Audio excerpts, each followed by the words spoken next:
Hello, my name is Nicole Fracasso, and I'm a junior at Wittenberg University. I am a communication major, and this semester I am enrolled in a course called Critical Methods. In this class, we take a look at the different types of criticism and compare them to certain artifacts in order to uncover a deeper meaning within these items. There are many forms of criticism. However, the one that I chose to focus on in my final essay is metaphor criticism. This term was coined by Aristotle and comes from the Greek words meta, which means over, and phoreres, which means to carry. Therefore, metaphor criticism can be defined as the process of transferring or carrying over aspects that apply to one object. In a metaphor analysis, there are 4 steps. First, you must examine the artifact as a whole. I chose Harry Potter and the Deathly Hallows, parts 1 and 2. The second step is to isolate the metaphor employed by the reader. The third is to sort the metaphor and look for the different patterns. The fourth step is to discover an explanation for the artifact. In this process, metaphors are analyzed among tenors and vehicles. Since I chose to focus on Voldemort's Horcruxes, the tenor is the fragment of Voldemort's soul, while the vehicle is the item that he turns into a Horcrux. For those of you who are unaware, Voldemort's 7 Horcruxes are the 7 parts of his soul. He puts these in any object that he decides. In order to defeat Voldemort, Harry had to destroy each Horcrux, and each of these Horcruxes is a representation of Voldemort's values. The first Horcrux was Voldemort's diary from his days at Hogwarts. The diary was destroyed before Harry Potter and the Deathly Hallows takes place.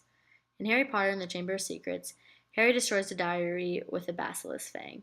This diary had possessed Ginny Weasley and caused her to open the Chamber of Secrets unknowingly. The diary was proof that Voldemort was the heir of Slytherin. It shows that he values his ancestry. Voldemort stored his memories in this diary so that he could live forever through the book, even if he did happen to die. His decision to make this into one of his 7 Horcruxes is not only a metaphor for his admiration towards Salazar Slytherin, but for his goal to keep Slytherin's ideals alive forever. Since it's no secret that Slytherin and Voldemort despise Muggles and Muggleborns. The next Horcrux was the ring that belonged to Marvolo Gaunt and had been passed down through generations since Salazar Slytherin. When Voldemort created this Horcrux, he committed the murder of Marvolo and Morphin Gaunt, as well as his Muggle father, Tom Riddle Sr. In doing so, he erased the Muggle part of his heritage that bound him to his half-blood status. This heirloom also symbolizes Voldemort's desire for pure-blood supremacy. However, it shows the audience just how much he hates Muggles, since he was willing to kill his own father. The next 3 Horcruxes each belong to 3 of the 4 Hogwarts founders. First was the locket that belonged to Salazar Slytherin. This locket symbolizes Voldemort's ancestry as well, but also it shows the ties he has to Hogwarts School of Witchcraft and Wizardry and his plan to take over the school through Slytherin's beliefs. The 4th Horcrux was Helga Hufflepuff's cup.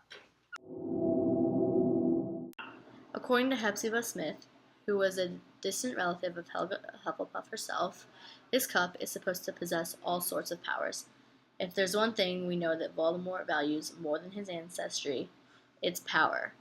This cup represents his ambition to become the greatest sorcerer in the world.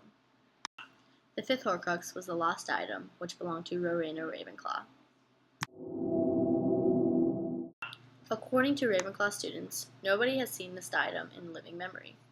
Little did they know, Tom Riddle, also known as Lord Voldemort, had charmed the ghost of Ravenclaw's daughter, Helena, into telling him the location of this diadem.